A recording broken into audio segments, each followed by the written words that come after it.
Dikit na laban na naman ang natunghayan sa naging tagisan sa UNTV Volleyball League kahapon. Dito nasubok hindi lamang ang pisikal na lakas, kundi pati ang mental, karakter at matibay na teamwork ng bawat koponan sa buong laro. Sa unang set ng first game, naging mainit na ang bawat atake ng NHA Home Masters kontra AFP Lady Gunner. Leading ang koponan sa unang bahagi ng laro, subalit isang malaking threat ang attacker mula sa kabilang team na si Iyari Yongko. Mataas ang kumpiyansa ng AFP na nasa side nila ang panalo sa naging game dahil ayon sa koponan, mas tinutukan nila ang matinding execution sa net.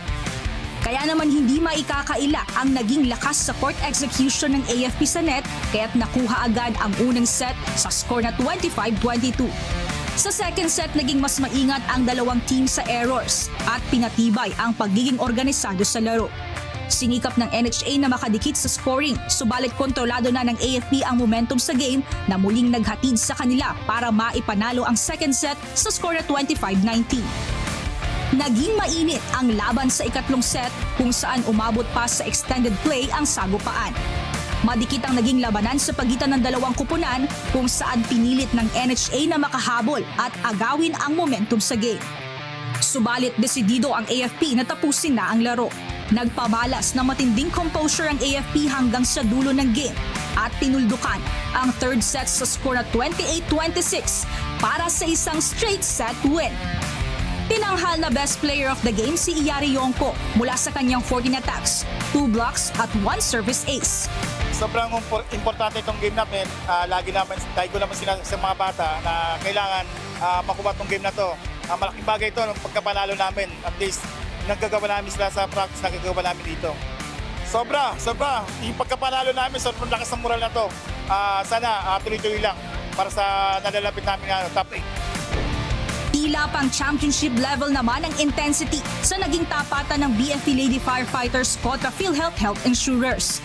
Ang tagisan ng dalawang koponan ng isa sa inaabangan ngayong season dahil kapwa wala pang naitatalang setback o pagkatalo ang dalawang team.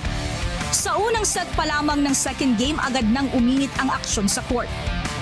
Dikit ang laban, habulan sa puntos at puno ng mahahabang rally sa net. Kapwa ipinamalas ng dalawang koponan ang matibay na depensa at agresibong opensiba.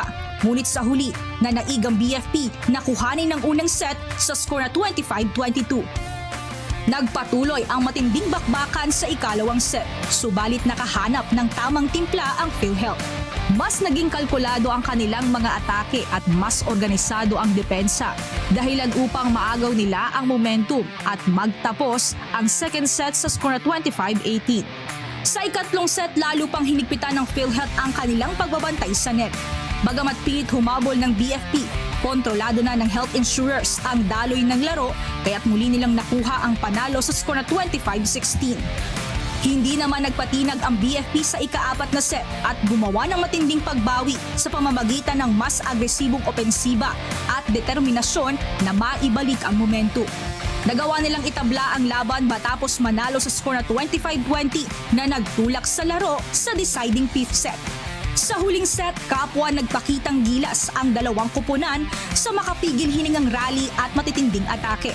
Critical moment para sa dalawang koponan ang naging huling set dahil wala sa kanila ang gustong magpatalo. Leading sa huling bahagi ng laro ang PhilHealth, 1 puntos na lamang para sa kanilang tagumpay, subalit hanggang dulo hindi nagpatinag ang BFP at desidido rin na maiuwi ang kanilang panalo. Umabot pa muli sa extended set ang puntos dahil sa determinasyon ng Lady Firefighters. Ngunit sa hinaba-haba ng rally at matitinding depensa, nanaigang composure at sistema ng PhilHealth upang selyuhan ang panalo sa score na 17-15 at pinanatili ang kanilang malinis na record sa team standing.